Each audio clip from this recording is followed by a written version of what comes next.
आज मार्गशीर्ष गुरुवार आहे, काकांना पण उपास असतो।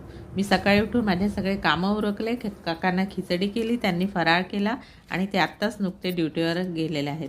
मला आता पूजेची मांडणी करायची आहे, त्यासाठी चला मी पहिले फुलं तोडून घेते आणि नंतर मग पूजेची तयारी करते। देवघराची आवरासावर साफसूफ भांडी, देवाची भांडी घासून घेते आणि नंतर मग पूजेला सुरुवात करते।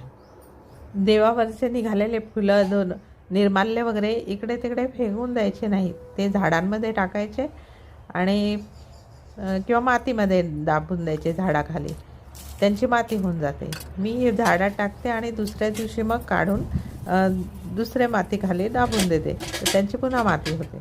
5 फळांच्या डहाळ्या माझ्या अंगणातच आहे। आंबा, पेरू, सीताफळ, जांभूळ आणि आवळा एवढ्या ढाळ्या मला मिळाल्यात आणि हे लाल फुलं जरा निघाले आहेत जास्त, जास्वंदाचे आणि थोडेसे काटेकोरांटीचे पण आहेत। देवाजवळ दिवा लावून घेतलेला आहे पहिल्यांदा मी आज हे कुंकू घरी करण्याचा प्रयत्न केला आहे। हे लाल नाही झालं पण कथ्थ झालेलं आहे, छान आहे घरचं कुंकू। चला मी आता देवपूजेला सुरुवात करते। कुंकू लावून घेते स्वतः देवाला, दिवा, उदबत्ती आणि धूप लावून घेते। ह्या गौऱ्या लावून देते म्हणजे जरा वेळाने त्या चांगल्या फुलतात आणि नंतर मग त्याच्यात धूप टाकते।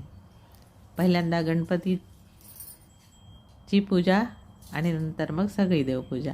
पुन्हा भेटू आता पुढच्या व्हिडिओमध्ये।